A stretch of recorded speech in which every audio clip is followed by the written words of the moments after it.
partir de hoy con este invitado de lujo verdaderamente, se abra una serie de tertulias, pláticas, conversaciones que nos acerquen, que nos permitan vernos a los ojos, que nos permitan conocernos y que sobre todo nos permitan disfrutarnos. Con la presencia del maestro Fernando del Paso, abrimos una serie de encuentros, una serie de reuniones, una serie de conversaciones que seguramente nos dejarán mucho a todos nosotros. Agradecemos mucho a nuestras autoridades universitarias, al director general de medios, a la red radiofónica de Jalisco, que nos permite estar en sintonía, en vivo y a todo color, con los radioescuchas. Es una hora sabrosísima porque mucha gente va en el coche y estoy seguro que se van a quedar, que ni largo se les va a hacer el trayecto. Tenemos un teléfono para toda la gente que no pudo estar aquí por alguna causa, 36 16 90 92. Gracias a nuestras radios universitarias en el interior de las regiones del estado, y sobre todo también gracias a toda aquella gente que sin querer está en Querétaro o en Aguascalientes o en Michoacán y que creen, se cuelgan de la frecuencia de Radio Universidad.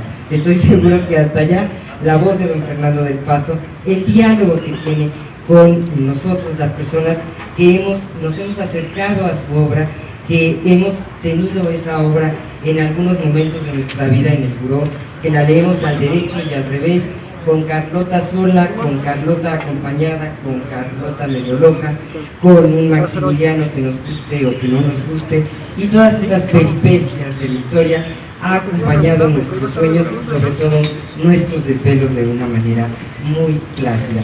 Les cuento de qué se va a tratar esta tertulia. Está con nosotros desde luego el maestro don Fernando del Paso, que no requiere ninguna participación, a quien le agradecemos muchísimo su disposición y todo el cariño para esta casa La Paz, el sistema de universidad virtual.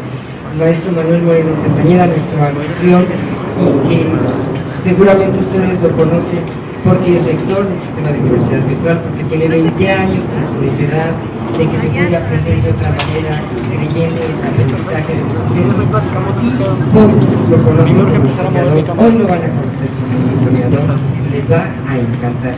Y nos acompaña una dama que tiene toda una trayectoria, una compañera de curso, Ana María de la O, que también es una delicia sentarse a platicar con ella y que nos platique de la historia, y se nos va la vida platicando con ellos. Así es que este trío verdaderamente está de antojo, no se lo pueden perder los señores que están colgados con su oreja atenta de la radio, pero nosotros seguramente también aquí en el sitio, en Casa La Paz del Sistema de Universidad Virtual, la vamos a pasar muy bien. Primero el maestro Manuel Moreno, aunque sabemos que nuestros dos invitados y sobre todo el maestro del Paso no necesita ninguna presentación, tendrán una presentación de parte de nuestro anfitrión, porque es parte de la canasta básica, es parte de la educación, que cuando llegan a la casa de uno se presenten y cuando tienen más invitados nos introduzcan con los invitados, no tiene remedio. Y después, pues la maestra Ana María, desde su muy particular perspectiva como historiadora, como mujer, como sensible que es, nos dirá qué cosa con la obra de Noticias del Imperio, según su propia visión y la ventana que quiera abrir. Y a partir de entonces, señores, dense vuelo, alcen la mano, porque ustedes tienen la palabra y le pueden preguntar lo que quieran, de lo que quieran al maestro Fernando del Paso. Yo ya tengo mi pregunta, pero les prometo que voy al último para no ser gandalla con el micrófono. Así es que, maestro Manuel Moreno, lo escuchamos. Por favor, las personas siéntanse en su casa, es un gusto recibirlos, sean todos muy bienvenidos y esperamos verlos como los viernes primero cuando íbamos a comulgar, pero ahora nos vamos a venir al sistema de universidad virtual cada viernes primero de mes, que tendremos una tertulia, una reunión para vernos las caras y pasarla muy, pero muy bien. Adelante, maestro. Muchas gracias. Bueno, para dar más tiempo a que ustedes platiquen con don Fernando, yo solamente quisiera decir que estamos muy contentos, que estamos muy agradecidos con don Fernando del Paso, con el maestro Fernando del Paso, porque esté con nosotros y poder platicar de este libro que tiene tantas aristas, tantas cosas que decir, que una cosa que estaba pensando ahora que lo releía, decía, pensaba, cuando don Fernando empezó a escribir esto, y lo que él quería decirnos, se daría cuenta de tantas interpretaciones que iba a tener esta novela, pero ya no lo contesta cuando empieza el diálogo. Digo, ¿y qué de lo que ha hecho decir a la gente y lo que ha hecho escribir sobre el libro usted realmente esperaba? Y si hubo algo alguna reacción que usted no esperaba, ¿sí? De repente, caramba, yo no sabía que mi libro también iba a tener esta perspectiva o iba a ser interpretado de esta manera. Yo quisiera decir nada más tres enfoques sobre el libro que a mí en lo particular me han interesado mucho. Una, como profesor de historia. Sí, yo tengo muchos años de edad y de profesor de historia, y una de las cosas que me ha encantado, que a mí siempre me ha parecido la novela histórica como una manera muy amena de aprender la historia. Y en el libro de Noticias del Imperio yo encuentro esa mezcla que muchos teóricos dicen y pocos logran, de esa conjunción entre lo académico y lo artístico, o sea, una manera bella de poder entrar al conocimiento histórico. O sea, y yo creo que esa conjunción entre ciencia y arte, entre lo académico y lo bello, entre la escuela y lo artístico, yo creo que es una manera de lograrlo. Y desde ese punto de vista yo también lo veo como un hermoso recurso didáctico para el aprendizaje de la historia. Pero también de repente lo veo más bien como un marco histórico que nos presenta todas ese erotismo, ese amor por la política y esa pasión frustrada de Carlota. Y pareciera de repente que el libro es solo eso, un marco histórico para presentarnos a esa Carlota dolida, apasionada, triste, enloquecida, que sobrevivió 60 años a la muerte de un Maximiliano que nunca parece que lo acabó de amar ni de ser amada por él, ¿sí? Y ese es otro enfoque como muy interesante. Y aparte, otra manera que a mí me gusta mucho, es como una historia de la subjetividad. A veces la mayoría de los historiadores son muy aburridos, y más cuando les dio por ser muy objetivos, como esos del Colegio de México que escriben horrible, o sea, que eran nomás datos, referencias bibliográficas, y que eran como los datos los que hablaban, y tenían miedo a expresar sentimientos. O sea, yo creo que esto es como contrarrestar eso, o sea, que también la subjetividad tiene su historia, y no hay mejor manera de ser objetivo que reconocer la subjetividad propia. Entonces, desde ese punto de vista también a mí me encantó el libro, pero ya no hablo más, si no, no va a quedar tiempo, ¿sí? Ana María. Muchas gracias. Bueno, para mí es un enorme gusto, pero también una enorme responsabilidad iniciar y estar aquí con usted, Fernando, pero creo que nos ha marcado a quienes estamos en el oficio o creemos cada día aprender el oficio de la historia, nos ha marcado su novela. Y creo que nos ha marcado en muchos sentidos, porque en primer lugar hay quienes de entrada ven un libro de 700 páginas e inmediatamente dicen, ¿cómo me voy a adentrar en esa historia? Pero hay algo que llama mucho la atención, particularmente para quienes somos historiadores, en el reto que representa el vínculo entre la literatura y la historia. Porque a los historiadores luego nos asusta mucho aquello de la imaginación, pero fundamentada en toda la forma tan seria y tan profesional con la que usted aborda y trata todas las fuentes a las que tuvo acceso, a todos esos archivos, y que lo llevan no solamente a escribir una historia con una memoria de la que ya conocíamos, como usted ha señalado en algunas ocasiones, quiso saber más de esa historia, de ese imperio de Maximiliano, y bueno, también usted no lo comunica, pero creo que es muy importante cómo en algún momento todos esos géneros, yo no me atrevo a hablar desde la literatura, pero cómo ese género de la crónica, ese género epistolar que nos ofrece también dentro de la novela, pues hemos tenido que aprender de ese género de la novela, pero también el reto de la imaginación.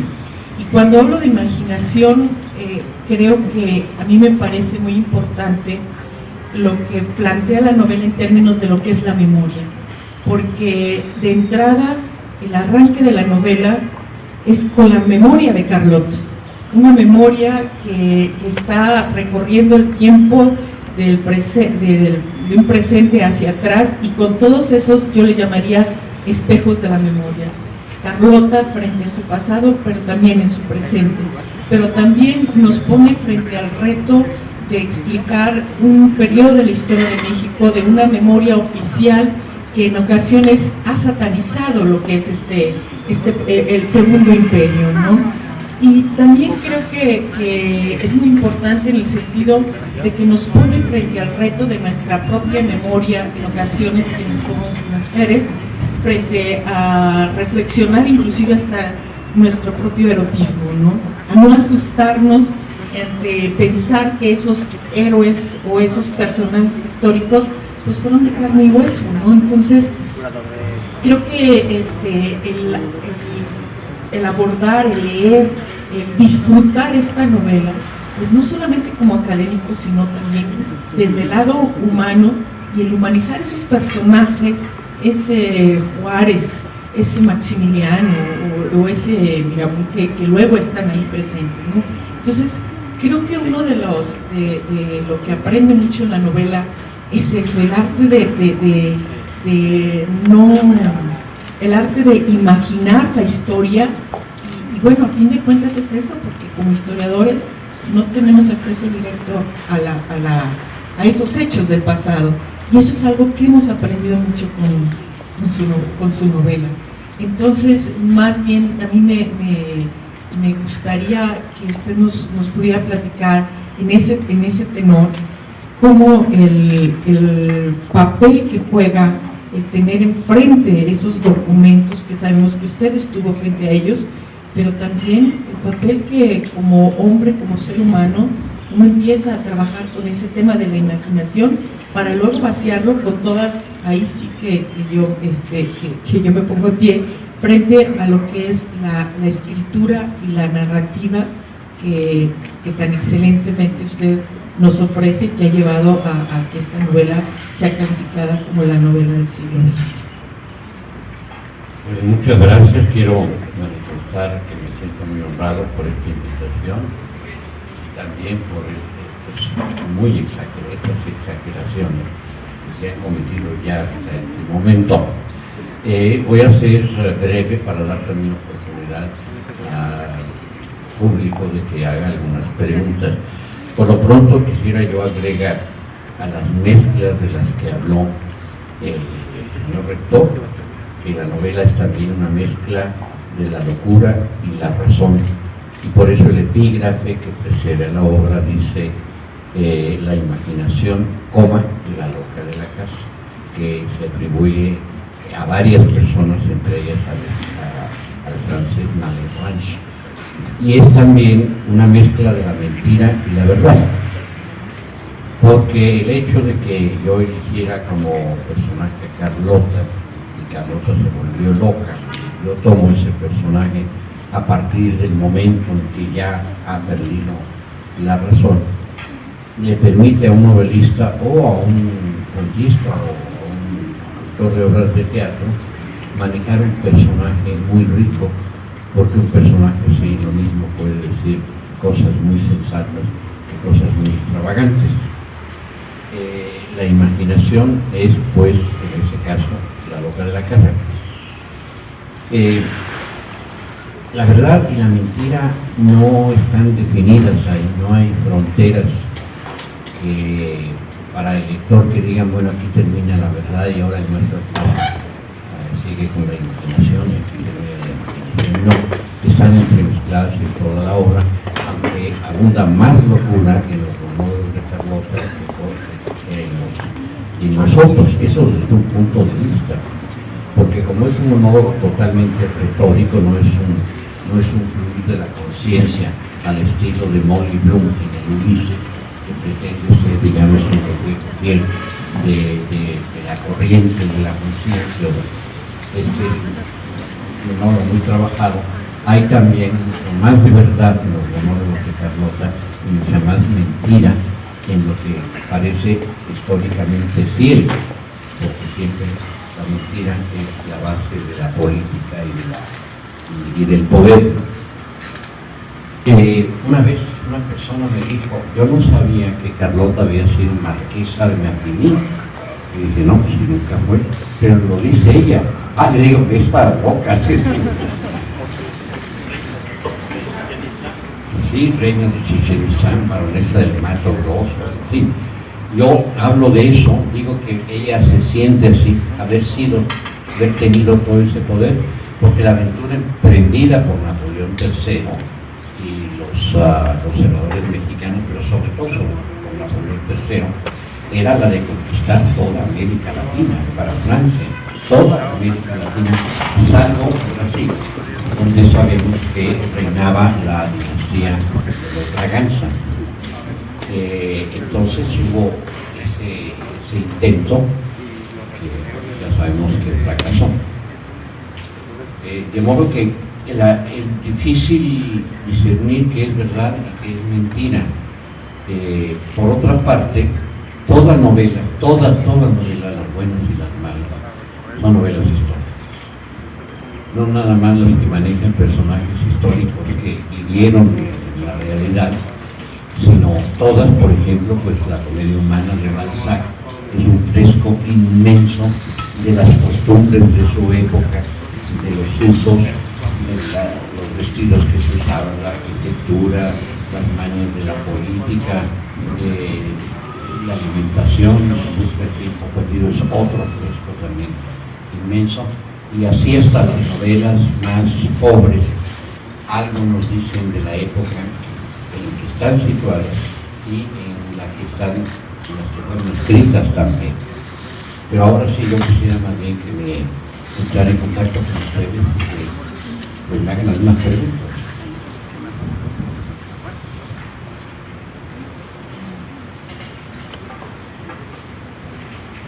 Pregunten.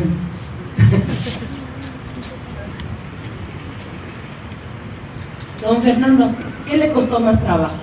¿La recopilación histórica o lo que hizo usted para subsanar los huecos de la historia? Bueno, miren, yo desde la primaria supe que habíamos tenido un emperador rubio con una mujer que se había vuelto loca y que a él nos lo habíamos echado al plato en Querétaro. A partir de ese conocimiento, cuando empecé a escribir mi primera novela y compraba yo libros por aquí y por allá, y me convertí en un gran lector en el poco tiempo que yo tenía, porque tenía que trabajar 8 horas diarias, empecé a comprar ya libros sobre Maximiliano y Carlota y sobre la intervención francesa. Así que durante mucho tiempo estuve leyendo antes de decir, bueno, ya terminé Palinuro de México, ahora voy a comenzar Noticias del Imperio. Pero se me pasaron casi 1 año y medio o 2 antes de dar golpe en la máquina, leyendo cosas y tomando notas. A partir de entonces yo ya leía y escribía al mismo tiempo, y no necesariamente en orden, desde la primera a la última página, sino de aquí y de allá.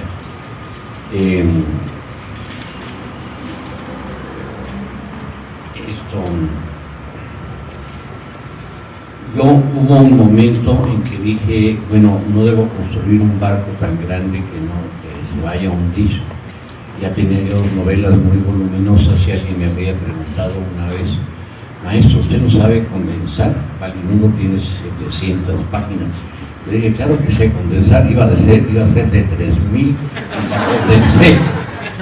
Yo creo que aquí me pasó algo parecido, pero cuando descubrí como instrumento el monólogo de Carlota y decidí alternarlo con los capítulos que podríamos llamar históricos, decidí que el monólogo debía abrir y debía cerrar, así me faltara muchísima importancia.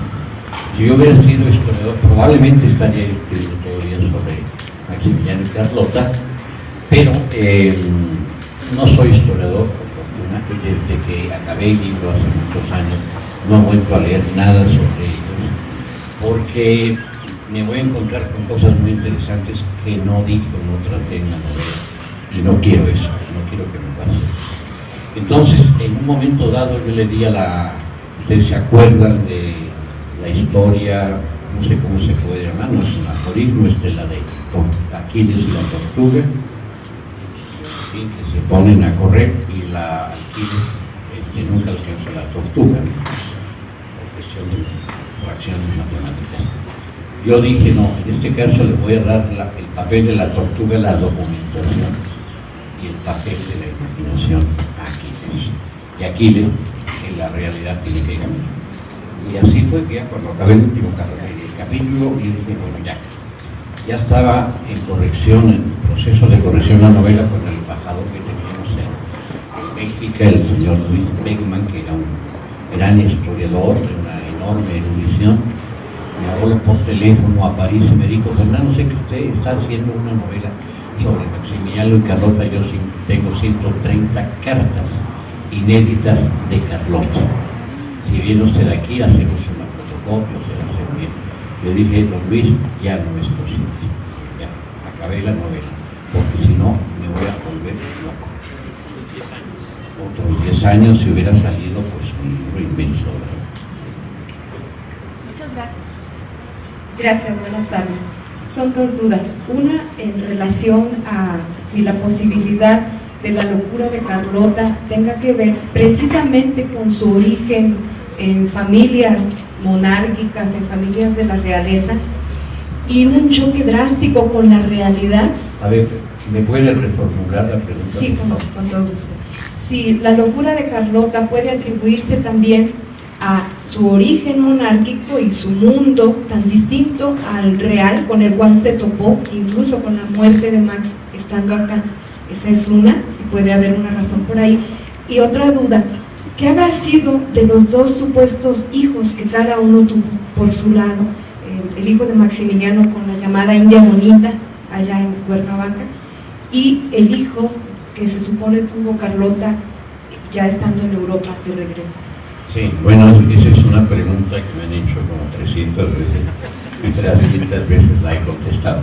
La segunda, no se sabe a ciencia cierta si Maximiliano tuvo un hijo que apellidado Sedano y Carlota tuvo un hijo también, pero en una de las biografías del Imperio, de Historias del Imperio, aparece de un lado el coronel Delgán, belga, que fue educado en Francia, de padres anónimos, se suponía que era hijo de alguien de la corte, y la del capitán, la del comandante de los voluntarios belgas, el coronel Van der Smissen, que vino aquí a México, cuando los dos tenían más o menos 50, 60 años de edad, y son absolutamente idénticos.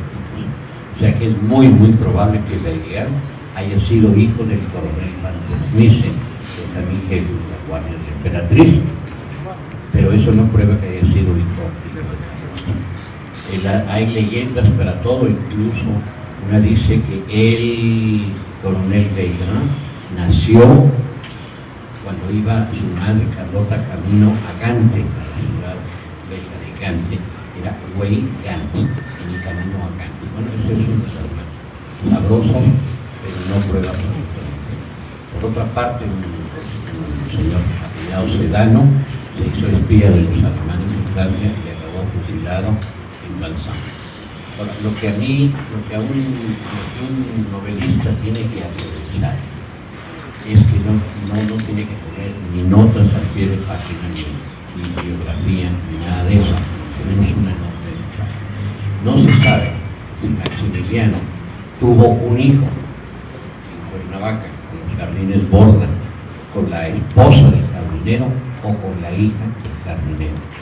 Hay autores, historiadores, que no se ocupan de eso porque los consideran como rumores inútiles. Hay quienes sí se ocupan, pero no saben si fue con la esposa o con la hija. Yo elegí a la esposa porque quise hacer un ensayo poético sobre el abuso del poder. Si hubiera sido con la hija o el jardinero, hubiera quedado muy feliz, hubiera sacado muchas ventajas. Pero si era un hombre enamorado de la esposa, resultó ofendido, terriblemente ofendido por lo que llamaban el rey de México, y que, como sabemos, en esa época se creía que estaban designados por el dedo de Dios, ¿no? Todos esos emperadores. Ahora, ¿qué factores hayan contribuido a la locura de Carlota? Pues son muchos, ¿no? Y ninguno no podemos inclinarnos por ninguno. Se corrió el rumor también de que había sido envenenada con solo H o alguna otra hierba. El hecho de haberse llamado Carlota debe ser algo que le pesó toda la vida, porque su madre se llamaba Luisa María, casada con Leopoldo I de Bélgica, una nación completamente artificial, y Leopoldo había estado enamorado de la princesa Charlotte, hija de la reina Victoria, que se murió. Entonces, en recuerdo a esa novia, le puso a su hija Carlota, y eso quizás le pesó un poco. Y luego, pues sí, el fracaso terrible, tenía una gran ambición, y fueron de fracaso en fracaso, y sí se quedó efectivamente embarazada, sin haberse casado. Imagínense en el escándalo de esa época, ¿verdad?, de haber tenido un hijo natural, ¿no? Por otra parte, algo que sí más o menos se sabe es que no tuvieron relaciones maritales en México. ¿Por qué se sabe? Pues porque vivían en recámaras distintas, ¿no? Y no hubo visitas maritales durante su época, ni en un sentido ni en otro. Don Fernando, quería preguntarle si usted pudiera leer su novela, si usted leyera su novela hoy en día, Sí. ¿cómo pensaría usted que Benito Juárez ve a Maximiliano de Habsburgo y viceversa? ¿Cómo se ven los dos ahora? Bueno, yo espero que esa pregunta esté contestada para cada lector. Para cada lector, es decir, claro, yo hace muchos años que publiqué esa novela y he releído trozos, no la he leído toda, tiene 700 páginas. Es lo que... no, sí he tenido oportunidad de leerla mucho, pero hay una cosa que yo nunca me he arrepentido de lo que he escrito, por fortuna. Cuando en el Fondo de Cultura Económica de aquí, de Guadalajara, se presentó el volumen de mis ensayos y obra periodística, alguien dijo, seguramente, maestro, usted se arrepiente de algunas cosas que dijo aquí. Se refería a artículos muy antiguos, donde yo expresaba mi gran entusiasmo por la revolución cubana y otras cosas. Yo le dije, no, en primer lugar, no he cambiado tanto, pero además yo me respeto a mí mismo. Si hubo un artículo de hace 30 años con lo que yo ya no estoy de acuerdo, yo respeto a ese joven de 30 años que escribió eso. No me he arrepentido. Entonces no me he arrepentido de nada tampoco de Noticias del Imperio. Y cómo ve ahí Juárez y Maximiliano Juárez, tendría que leerla otra vez, pero es evidente que había una gran rabia muy justificada de Juárez, porque el señor era un intruso, y Maximiliano, que era un romántico liberal, esperaba ingenuamente, muy ingenuamente, que Juárez acabara por reconocerlo como monarca, como emperador de México. Maestro, quisiera hacer la siguiente pregunta. Se ha puesto un poco a veces de moda que se haga un poco la novela, con historia, que sea un poco novela. ¿Hasta qué punto es, digamos, cuál es el límite con el que puede jugar un historiador al hacer novela? ¿Realmente le gana al final la interpretación propia de lo que pudo haber hecho? ¿Cómo manejó usted algo tan difícil desde el punto de vista al momento de estar escribiendo? Bueno, pues naturalmente que todo es desde mi punto de vista, pero no fue un punto de vista rígido, sino que se fue flexibilizando a medida que yo iba avanzando en la argumentación y en la escritura. No es el mismo tampoco cuando escribe las primeras páginas de la novela que cuando escribe las últimas 10 años después. Los límites no existen en ninguna ley. Los límites los da el propio autor, se autolimita, si es que quiere, por supuesto, realmente. Escuchando. Sí fue mi caso, el de manejar la verosimilitud de los hechos y descartar una serie de leyendas que para mí no eran verosímiles, como el hecho, por ejemplo, de que dicen que Maximiliano no fue fusilado en el Cerro de las Campanas, que pusieron un hombre en su lugar con las mismas con muy parecidas características y que lo sacaron hacia afuera. Eso me parece totalmente inverosímil. Maximiliano medía 1,85 m de alto en aquella época en que todo el mundo era muchísimo más bajo. Rara vez un hombre llegaba a 1,70 m. Tenía una barba rubia en un país que no era de rubios, unos ojos azules en un país que no había, sino muy contados ojos azules. Y cómo hubiera sido posible sacarlo del país sin que nadie lo viera o se diera cuenta. Había fotografías, su rostro estaba siempre en las monedas. Fue así como cayó Luis XVI cuando la Revolución Francesa, Luis XVIII, no. Sí, Luis XVI. Exactamente. Ya iba llegando a Calais, estaba cerca de Calais para embarcarse rumbo a Dover, en Inglaterra, y quedarse ahí, cuando se le antojó un pie de colchón, o sea, una patita de puerco, y se bajó de la caleza muy corriente contra la advertencia del aviso de las personas que estaban con él, y alguien lo reconoció por la manera. Pues yo no sé cómo podría sacarse una persona así, sino dentro de un ataúd falso, que también tendría que ser muy largo, porque hay que recordar que el ataúd que le prepararon a Maximiliano para llevarlo, para transportarlo, ya después de fusilarlo, se le salían las piernas porque el carpintero no le dieron las medidas exactas, ¿no? Entonces hay miles de leyendas, algunas muy grotescas, que uno como autor puede elegir. Yo la rechacé, me pareció que había que escoger entre lo verosímil, o sea, lo que pudo haber sido verdad. Ahora, la Carlota de Noticias del Imperio no tiene nada que ver con la Carlota que es real, de carne y hueso, que murió en 1927. Es un pretexto para elaborar una fantasía histórica que sin embargo, una fantasía novelística que sin embargo tiene raíces en la historia. Bueno, un pequeñísimo paréntesis porque estamos por la frecuencia de la red radiofónica de Jalisco, y nada más para comentarle a don Fernando que nos habló un taxista, no quiso dejar su nombre, y dijo, pero ¿cómo se atreven si estoy trabajando? He tenido que estacionar el coche para oír este programa. Entonces yo creo que 36, 16, 90, 92, también los amigos de la radio nos pueden informar. ¿Cómo se atreven, don Fernando? Ojo, fíjese usted dónde está estacionado, 36, 16, 90, 92. Silvia. Don Fernando, en la primera parte de su obra, de su novela, a mí me llamó mucho la atención la figura de Carlota en las remembranzas de los hechos históricos y la subjetividad como mujer, las emociones como mujer, lo que fue sufriendo como mujer. Ese amor a su esposo, toda su ascendencia aristocrática, ese mundo entre fantasías, ese mundo de emotividades, ese mundo de hechos históricos, y que usted lo narre, que se haya puesto en la piel de una mujer, eso me llamó mucho la atención.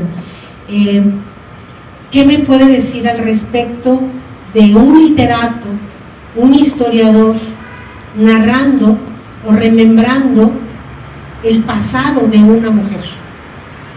Bueno, mire, voy a dar dos respuestas, una muy breve y otra más. La más breve es que en todos los capítulos que no fueron monólogos de Carlota, trabajé como loco, y en los monólogos de Carlota trabajé como loco. Bueno.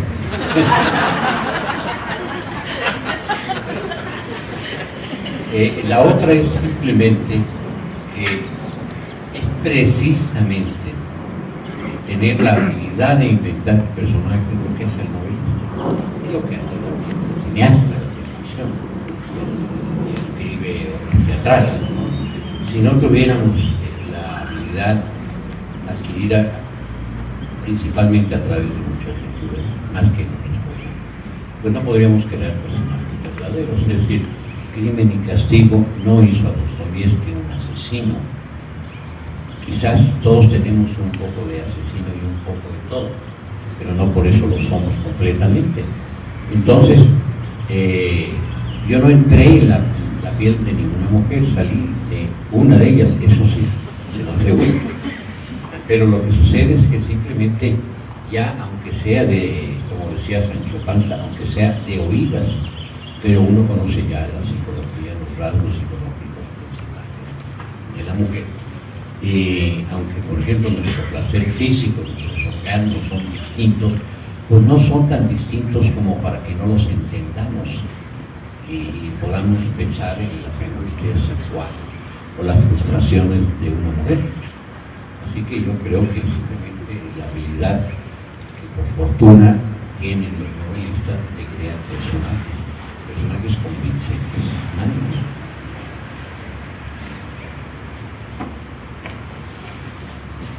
Bueno, buenas tardes, buenas noches a todos. Yo me pongo de pie porque más que nada es un reconocimiento. El día de ayer le entregaron al maestro del Paso el honor de haberle puesto su nombre a un museo en Colima y les pido un aplauso para él.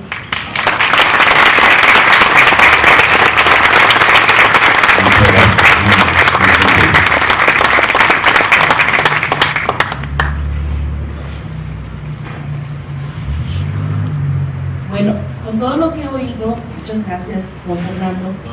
Aquí, yo no me paro, mi rodilla me molesta, pero eso no quiere decir que no le tenga todo el respeto que se le debe. Sí. Mire, con todo lo que he oído me doy cuenta del gran esfuerzo real que ha sido la escritura de Noticias del Imperio. Y la verdad me admira muchísimo más ahora que lo he escuchado usted que después de que lo leí.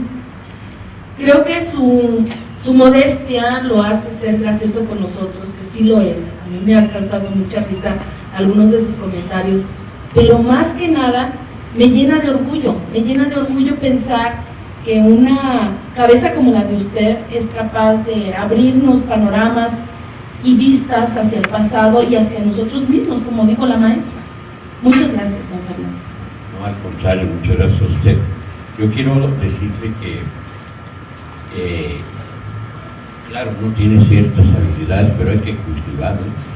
Toda la información histórica pues no la inventé, por supuesto, ni la descubrí, ni descendió a mí como un milagro. Es una labor de albañilería.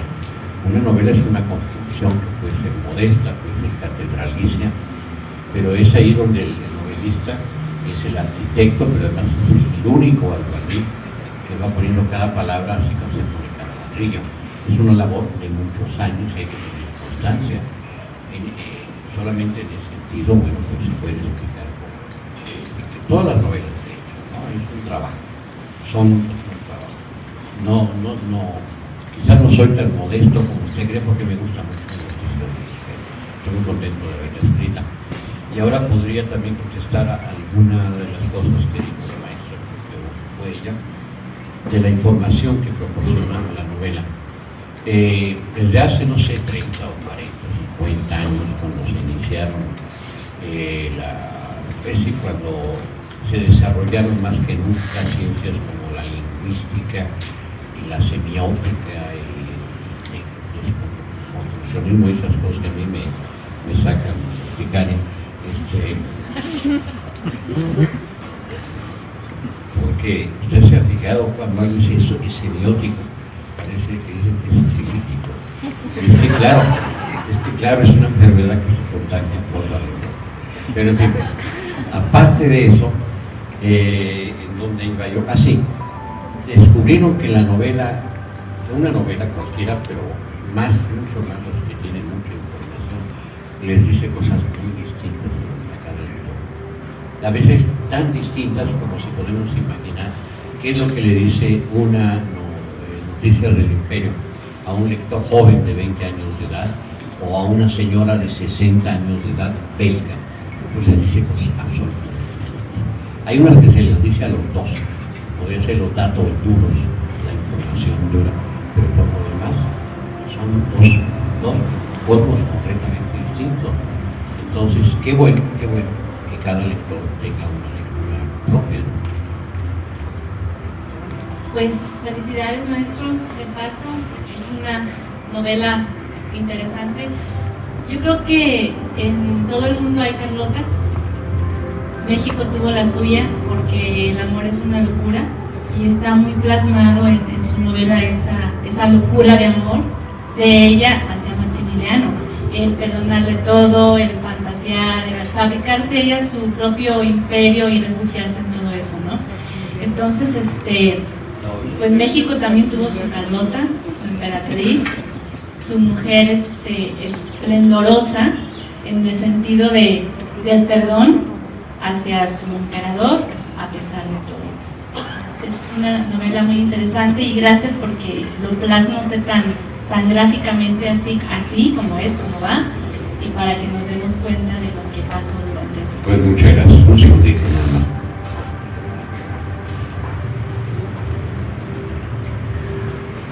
Bueno, yo quiero recordar de todos modos que el monólogo de Carlota es una mezcla no solo de amor hacia Maximiliano, sino también de rencor y de indignación.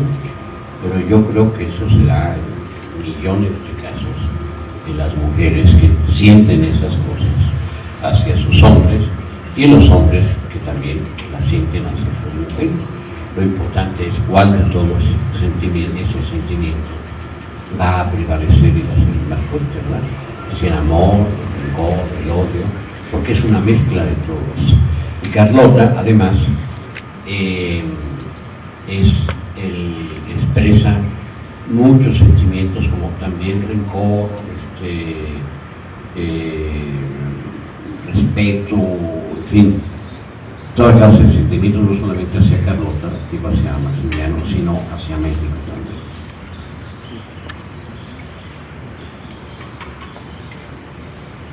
Entonces hay otra pregunta. Yo quisiera recordar algo que estaba viendo a propósito de los comentarios que hacen de la novela, que en la anterior entrevista que nos hizo el favor de estar con nosotros, cuando empezamos los programas de radio, se discutía mucho de que si era una historia novelada o una novela histórica. Yo después de eso leí una expresión de José de la Corriente que me gustó mucho. Y según él, su libro no es ni una novela histórica ni una historia novelada. Él dice que es un poema narrativo. Es una expresión muy linda. Y luego después dice que es música hecha con palabras. Digo, nada más quería recordarlo porque se hicieron dos definiciones muy lindas para no meterse en la discusión de que si era una historia novelada o una novela histórica. Pues, nada más quisiera comentar que no conocía yo esa definición, esa definición que hizo José de la Colina, que en más de un sentido fue mi maestro. Yo lo conocí hace muchísimos años. Él me introdujo a la buena literatura junto con otro amigo colombiano que se llama Antonio Montaña, y respeto y quiero mucho a José de la Colina, así que me alegra mucho que haya dicho eso. Gracias, maestro. Felicitarlo antes que nada, y una pregunta me surge: si su obra Noticias del Imperio no la han solicitado para hacer unas obras de teatro o películas. Bueno, mire, el monólogo de Carlota, de él se han hecho 3 o 4 adaptaciones para teatro. Teresa Selma, la actriz venezolana que vive en México, pues aprecia su monólogo como es decir, el monólogo extracto frases y párrafos para armar un monólogo menor de 45 minutos que lo ha representado, yo creo que más de 100 o 200 veces en México, otras ciudades del país, en Venezuela, en la mitad. Hay otras adaptaciones, hay una adaptación también de los estudiantes de Guadalajara que no vi, es lo que más ha gustado. Una vez se me hizo un ofrecimiento para hacer una película, pero mire, yo no trabajo por dinero, si no, no me tardaría yo 10 años en hacer cada libro, sacaría yo libros más a prisa. Pero el arte es un fin, el libro es un fin mientras se está haciendo la sinfonía, mientras se está haciendo el cuadro, mientras se está haciendo. Cuando ya se termina, es del todo legítimo que el músico espere que se interprete su sinfonía y le deje algún ingreso, el pintor que se vende el cuadro, que se puede en un museo, una galería, y tener un ingreso y lo mismo el escritor. Bueno, esa vez, para decirlo llanamente, no me llega. No, esto no. Y la otra es, hace unos 2 años me hicieron una propuesta para una película de producción internacional. La cifra era bastante más respetable la que me decían. Era una sola cifra, no había ingresos por taquilla, o sea, porcentaje por taquilla. Pero me mandaron un contrato realizado por un grupo de abogados, un despacho de abogados de Los Ángeles, donde me decían, donde yo tenía que estar de acuerdo en que yo nunca más iba a permitir ninguna adaptación teatral de la novela, ninguna serie de televisión, ninguna otra película, ninguna puesta en escena de ningún fragmento. Bueno, era absolutamente nada, y usaron 2 términos, en el universo y por la eternidad, porque así se las gastan los norteamericanos, quizás porque universo y eternidad son 2 palabras de origen latino, como el 70% de las palabras del inglés, cuyo sentido se ha modificado mucho por la influencia del anglosajón, y no las usan a veces como las usamos nosotros. Les dije que por ningún dinero del mundo.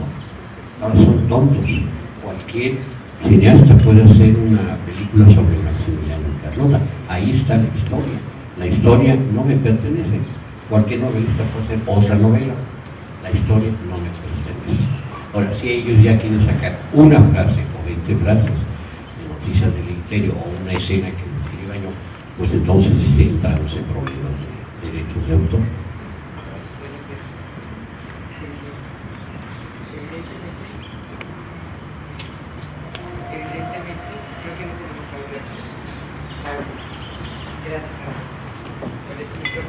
Porque estamos al aire y quiero recordarle al auditorio de la red radiofónica de Jalisco que estamos desde Casa La Paz.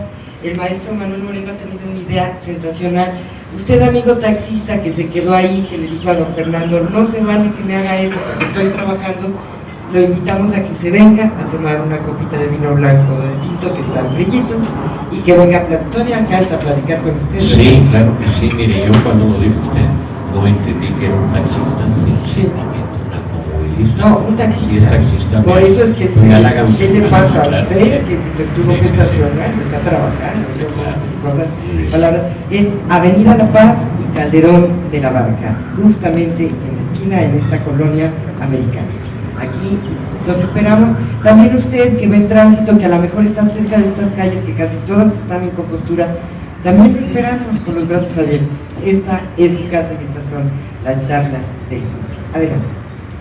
Maestro, yo volviendo un poco sobre una de las ideas que usted nos planteaba sobre el asunto del relato verosímil, que luego es el que se... ¿El relato qué, perdón? El relato, la verosimilitud en el relato. Y esto me llama mucho la atención porque en muchas ocasiones quienes han leído la novela, pues luego la transmisión de lo que han leído lo relatan a su vez como algo ya creíble, como la historia, ¿no? Hoy me gustaría saber qué opina usted sobre esos que no son lectores, pero que conocen su novela precisamente a partir de esos otros relatos que luego uno encuentra. Es que a mí me platicaron de esa novela, porque también es la parte del impacto de la novela, y en donde los mitos en la parte de lo que usted señalaba, está también explicado en esos términos de una argumentación verosímil, que luego, bueno, pues son creíbles y nos los apropiamos y es parte de nuestra propia memoria.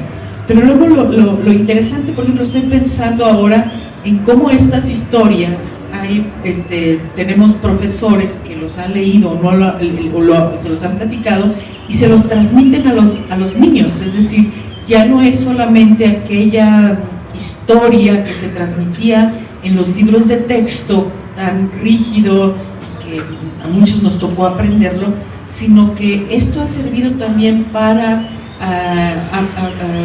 enriquecer un poco los relatos de estas historias de México, ¿no? Entonces, creo que la parte de este impacto no solamente es para hacia los lectores, sino que esa otra parte, sabemos y conocemos los que estamos aquí, pero el problema de una mayor difusión de este tipo de historias hacia otros sectores. Yo estoy pensando, por ejemplo, en los niños. Es decir, yo no sé si en algún momento se ha pensado, así como en la obra de teatro, en esta transmisión de relatos que ya se dan en la calle, pues, ¿no? Entonces, y que de alguna manera, por ejemplo, yo estoy pensando en la canción esta de Adiós Mamá Carlota, que de repente todo el mundo la cantábamos cuando llegaban, o que la conocíamos, y que sin embargo se reflexionan otros términos cuando uno ya ha leído la novela, pero hay quienes esta novela la conocen de oídas, pues. Entonces, ¿cómo hacerle con este otro público, pues? Que de alguna manera está ahí presente, ¿no? Los públicos que no leen directamente la novela, pero que han tenido un impacto. Pues la verdad, yo no sé qué hacer con ellos. Es decir, para mí, un novelista es muy halagüeño que hablen de su novela, y mientras más hablen, pues es mejor, pasa la fama de la novela de boca en boca. Luego muchos de esos que hablan nunca la leen y se quedan con la misma impresión que se puede quedar cualquier persona en el público si yo les platico una película que no han visto. Peor todavía si trato de chiflarles una sinfonía que no han oído. Es decir, eso no se puede evitar, eso es absolutamente natural y maravilloso. Hay que recordar que en un principio la literatura fue oral y tenían que memorizarla. Imagínese usted la cantidad de cambios que sufría un libro que hoy ocuparía muchas páginas y era transmitido oralmente, no escrito. Seguramente cambiaba mucho. O sea, ahí interviene también la imaginación de quien, la persona a la que le cuentan la historia, y también los cambios.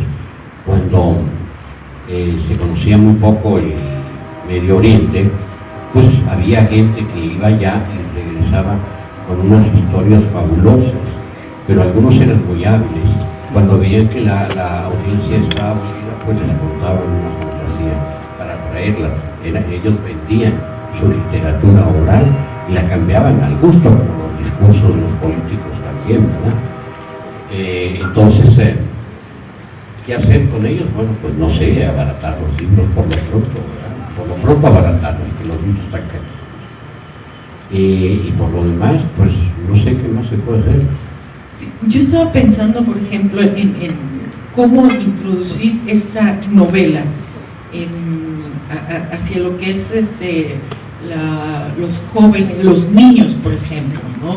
Yo sé que no es el sentido ni el objetivo con el que fue escrita, pero de alguna manera quienes estamos preocupados por esa transmisión de esta historia, de esta memoria, decimos, bueno, pues... Pero si usted lo que está pensando es una condensación de noticias del imperio, pues sería un crimen, ¿no? Claro. Noticias del imperio para niños, así que pues no. Aprovechando que es una novela histórica, sí se puede hacer un libro para los niños de la historia de Maximiliano Carlota y mencionar en una bibliografía que se han hecho novelas y obras de teatro sobre ellos, que no han sido muchas, pero han sido bastantes. Solamente podría recordar, pues, por ejemplo, una obra de teatro de los héroes de Franz Werfel y la de Lucille, la corona de Lisón. Pero comenzar una obra literaria, pues no, es un crimen. Yo sé que hay conversaciones del Quijote, ¿verdad? Pero eso no es el Quijote. Es decir, no, yo no nací un escritor de obras pequeñas y magistrales, que las hay. Yo quizás podría cambiar Noticias del Imperio por El Principito de Saint-Exupéry o por Alicia en el País de las Maravillas y buscarlo, pero no soy eso, de corta producción. Sí condenso, porque todo iba a ser en 3.000 páginas y salió de 300, ¿verdad?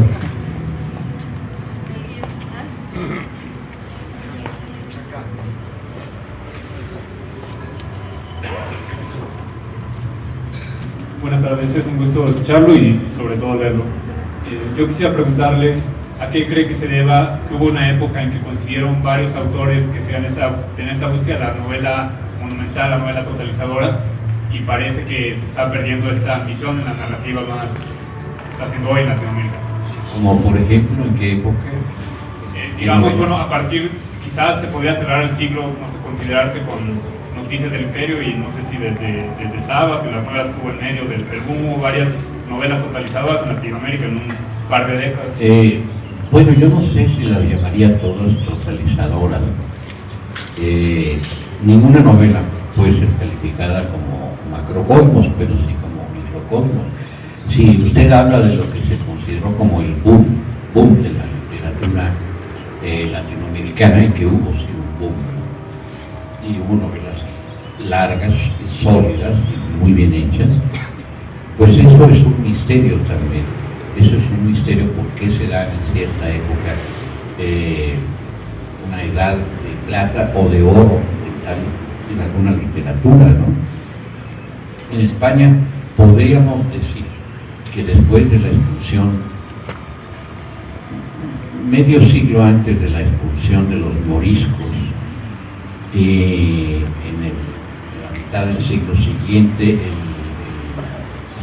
XVI y el XVII, se dio la literatura de Góngora, de Quevedo, de López de Vega, de Cervantes, en fin, a la que se le llamó la Edad de Oro de la literatura española, por toda justificación está llamada así. Ahí usted quizás podría explicar que tras una reconquista así llamada, que no fue exactamente eso, que se llevó casi 8 siglos contra los árabes, echarlos de España, de una patria que había sido también patria de los árabes muchos años, pues quizás había una sed muy grande de escribir en español.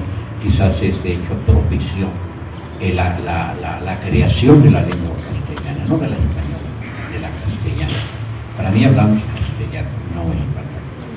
Y podría explicarse en ese sentido, pero podría no.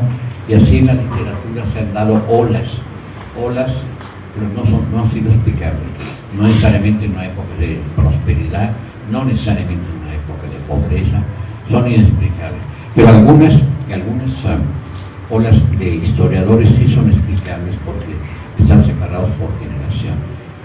Por ejemplo, hace 60 años había mucho interés en Maximiliano y Carlota, hubo muchas publicaciones, luego no hubo en 15, 20, 30 años, luego otra ola, y probablemente porque surgieron otros investigadores a los que también les llamó la atención el maravilloso tema de Maximiliano y Carlota. Pero por lo demás yo no veo explicación posible. Ahora sí, y por primera vez en la historia, corremos un gran peligro gracias a la tecnología moderna. Todo corre un enorme peligro porque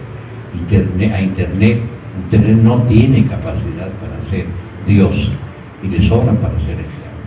Así que no sabemos qué va a pasar. ¿Alguien más que quiera hacer una pregunta? Bueno, antes que nada, muchas felicidades por su obra. Bueno, mi pregunta va en dos sentidos. Bueno, el primer sentido es en relación a...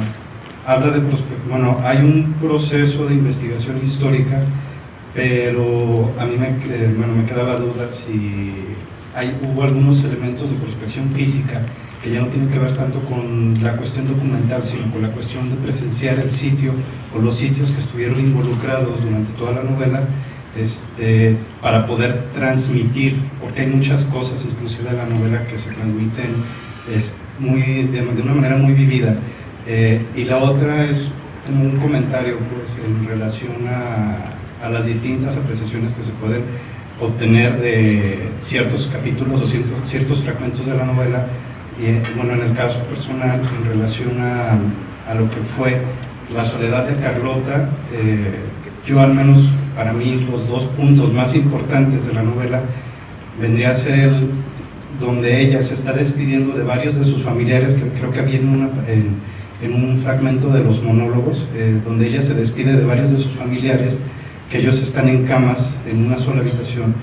Y bueno, a mí eso se me hizo como muy impactante, porque es como el sentido de soledad absoluta, cómo se va despidiendo y cómo ellos se van durmiendo, y prácticamente el dormir es dejarla a ella sola, dejarla en el vacío.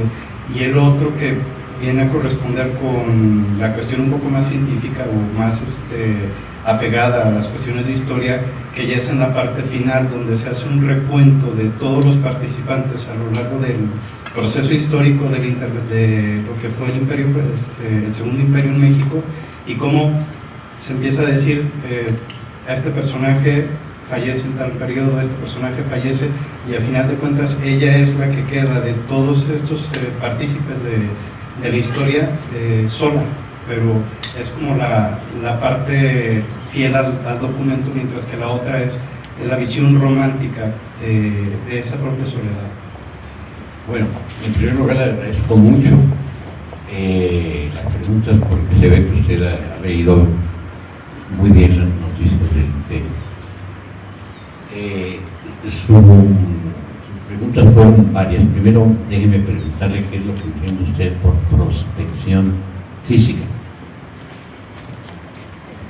Bueno, prospección, bueno, yo lo visualizo, yo soy arquitecto, entonces yo lo visualizo como la cuestión de asistir al sitio y tener la vivencia de los espacios y del sitio, y eso se ve muy, muy vivido en las palabras, ¿no? Sí, bueno, un novelista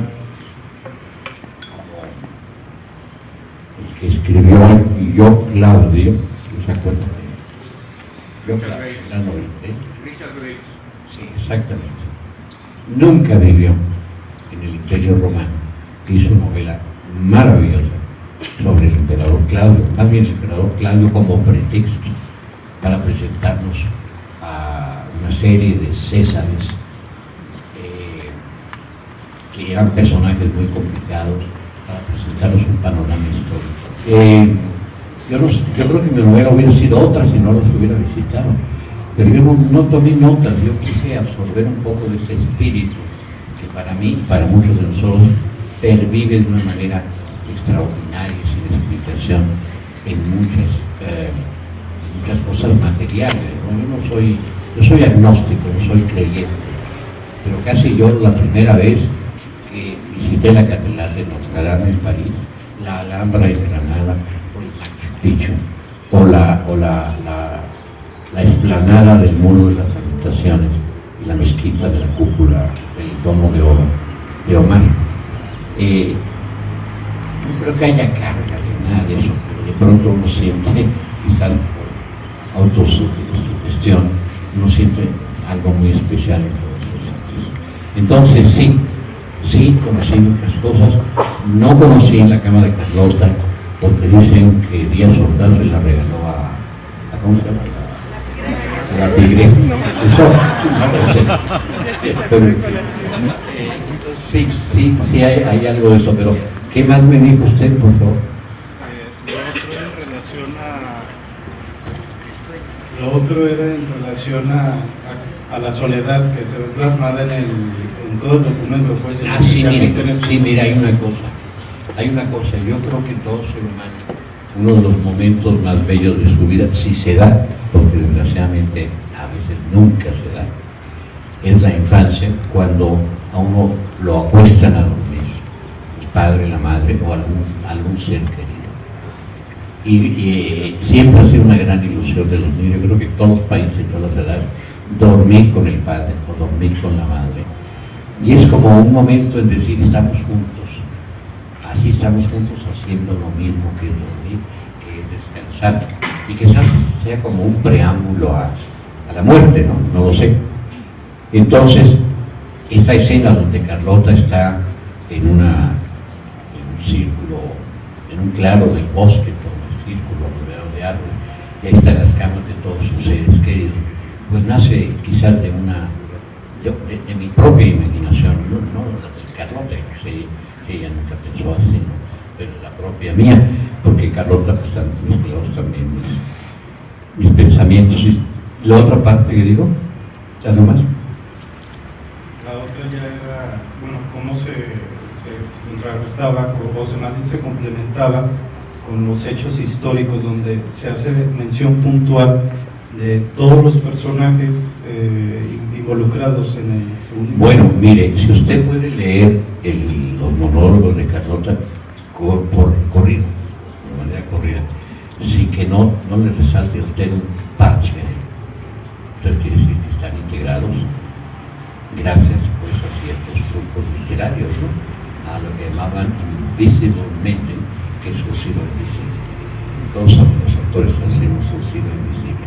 Si no es invisible, entonces se nota el parche. Si no, yo mismo aprovecho, maestro. En mi casa, el primero que leyó un libro suyo fue mi hermano y empezó con Palinuro de México y después consiguió Noticias del Imperio. Años después mi hermana se va a Lisboa y en 10 años solo vino una vez y le dijo a mi hermano, dame algo para leer, y le pidió Noticias del Imperio. Pero se lo pidió por una razón muy particular, porque en Lisboa, hace muchos años antes de que fusilaran a Maximiliano, un Maximiliano de bronce venía en camino para ser embarcado en el puerto con rumbo a México. Entonces se enteran que lo han fusilado y nunca la embarcan. Y a alguien se le ocurre que la pueden reciclar porque quieren dedicar en la Plaza de Rocío, muy cerca del mar y del río Tejo, quieren dedicar esa plaza, la Plaza de Rocío, a Pedro IV. Hacen un pilar enorme y arriba ponen esta escultura de bronce y abajo escriben los portugueses a Pedro IV. Pero eso nunca engañó a nadie y entonces ahí se reúnen todos los desempleados africanos en la plaza y mi hermana tenía esta curiosidad porque decía, esa es la estatua del rey de los mexicanos. Y la única gracia que le concedieron a la estatua es que el dedo apunta hacia México. Pues mire, esa es una anécdota preciosa, de esas que no pude incluir en Noticias del Imperio porque no la conocí. Eso es todo, si no, Noticias del Imperio tendría una página más. ¿Alguien quiere hacer una pregunta más?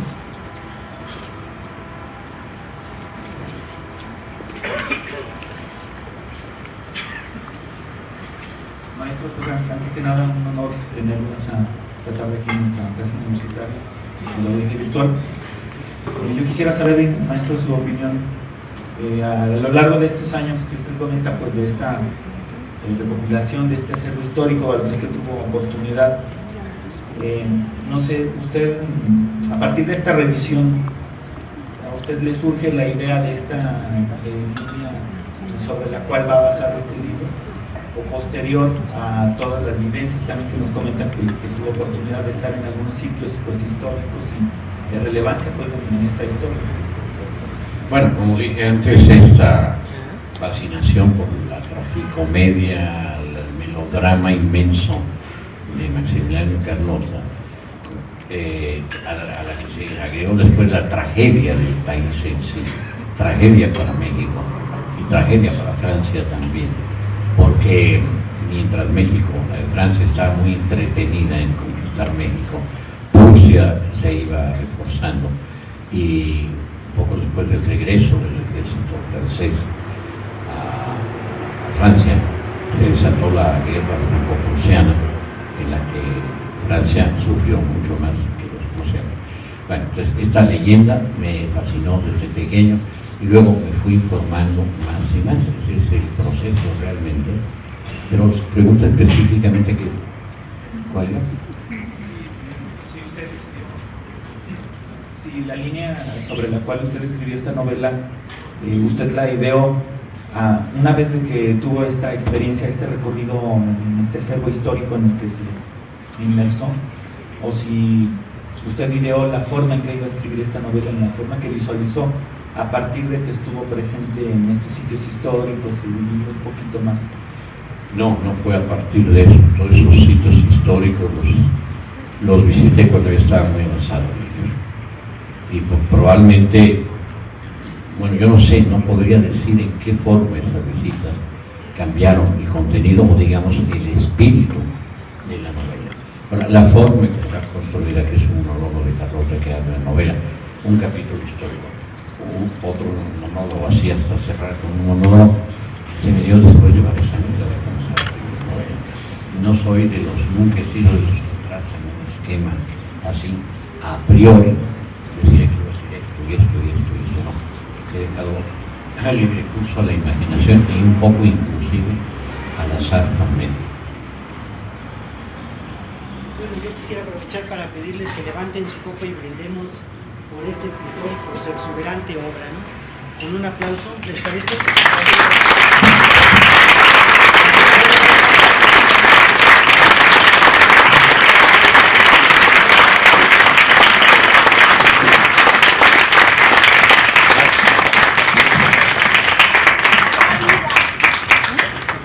Ya la he tenido. Muchos años más. 76, gracias.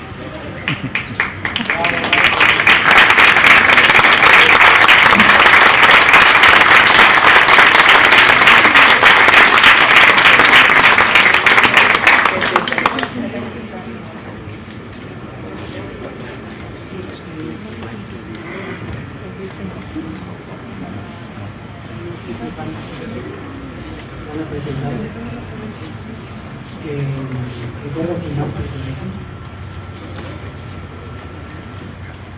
Enseguida pues vamos a presentar, así como para finalizar, es un video con base en fotografías de la vida de estos personajes y la voz de Ofelia Medina con uno de los monólogos de Noticias del Imperio.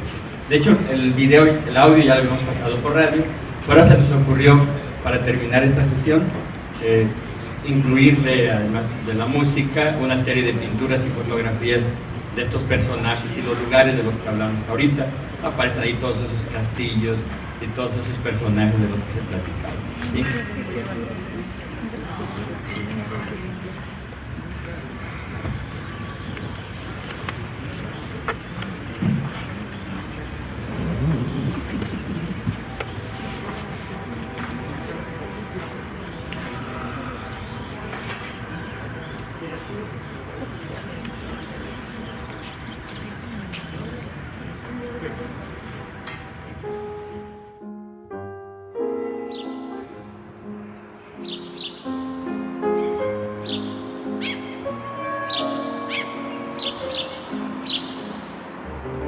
Yo soy María Carlota de Bélgica, emperatriz de México y de América.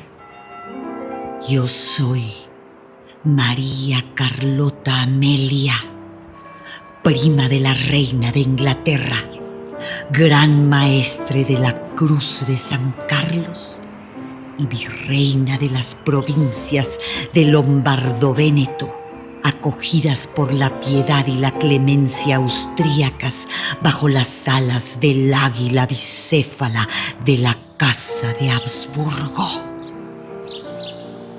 Yo soy María Carlota Amelia Victoria, hija de Leopoldo, príncipe de Sajonia, Coburgo y rey de Bélgica, a quien llamaban el Néstor de los gobernantes, y que me sentaba en sus piernas, acariciaba mis cabellos castaños y me decía que yo era la pequeña sílfide del palacio de Lerken.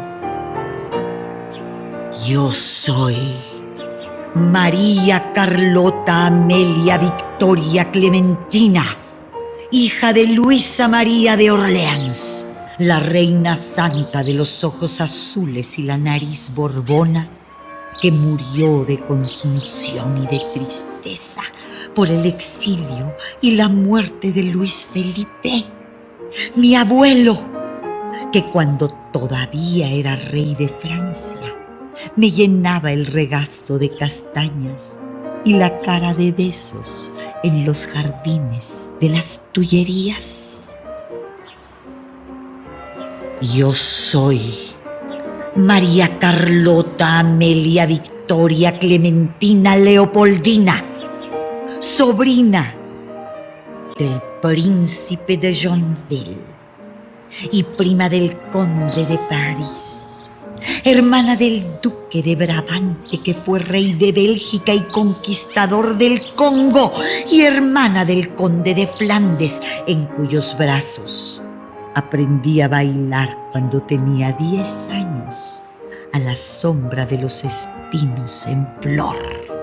Yo soy Carlota Amelia, mujer de Fernando Maximiliano José, archiduque de Austria, príncipe de Hungría y de Bohemia, conde de Habsburgo, príncipe de Lorena, emperador de México y rey del mundo, que nació en el Palacio Imperial de Schönbrunn y fue el primer descendiente de los reyes católicos Fernando e Isabel, que cruzó el mar Océano y pisó las tierras de América, y que mandó construir para mí, a la orilla del Adriático, un palacio que miraba al mar. Y otro día me llevó a México a vivir en un castillo gris que miraba al valle y a los volcanes cubiertos de nieve, y que una mañana de junio, hace muchos años, fue fusilado en la ciudad de Querétaro. Yo soy Carlota Amelia, regente de Anáhuac, reina de Nicaragua, baronesa del Mato Grosso, princesa de Chichén Itzá. Yo soy Carlota Amelia de Bélgica, emperatriz de México y de América. Tengo 86 años de edad y 60 de beber, loca de sed en las fuentes de Roma.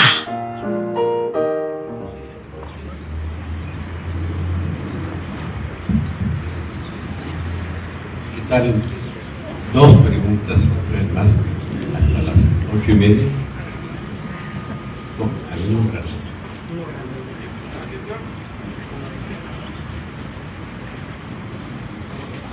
Sí, bueno. Pero se los dejo los 2 por el mismo precio. Mire, cómprame la bolsa. La bolsa también.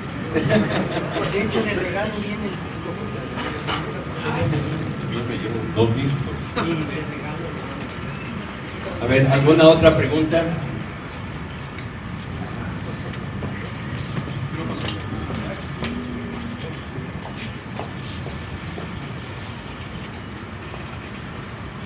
Maestro,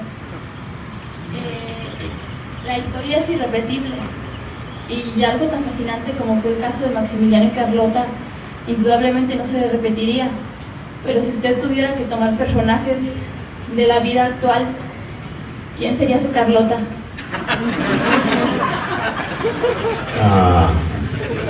Es muy difícil hacer una novela histórica sobre la historia que está viviendo, además de peligroso, por supuesto. Es muy difícil porque, sobre todo ahora, en una época en que la tecnología, la televisión, por ejemplo, nos hace caer en una ilusión de que todos somos testigos oculares de lo que pasa en todas partes. Eso es un error muy grave. No sabemos nada de lo que está sucediendo. La historia tampoco es la historia de lo que sucedió. Debe haber miles, millones de cosas que nos enteramos, sino que tiene que ver la historia con la historia, condicionado por su época, las ideas de su época y una visión particular. Hay que tratar de, cuando se habla de historia de los estudios, de ser imparcial. La imparcialidad es una virtud, pero la imparcialidad total es una imposibilidad. ¿Alguien más? Acá, Angelina.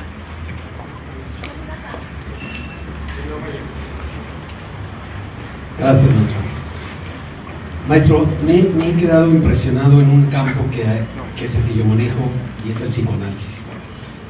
El psicoanálisis puede darse cuenta que la historia nos puede enriquecer para conocer muchos datos, pero sin embargo, si uno quiere ahondar más en lo que es el ser humano, indiscutiblemente es el arte.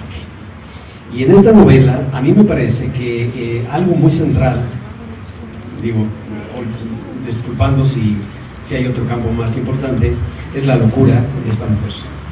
Uno como psicoanalista no es que se envilezca viendo las locuras de la gente, pero en realidad es parte de lo que nosotros pensamos como supuesta terapia.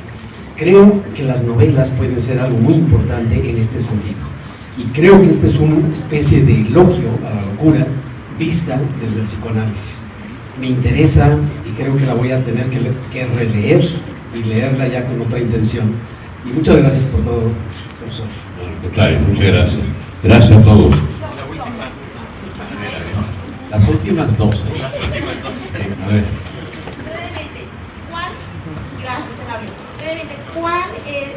¿Cuál será el origen del nombre Carlota? Le voy a comentar por qué. Yo me llamo Carla. Mi abuela paterna, en paz descanse, se llamaba Carlota. Y a mí me querían poner, mi papá me quería poner Carlota y mi abuela se negó rotundamente. ¿Sí? Entonces a mí sí me gusta mucho, y me pusieron Carla.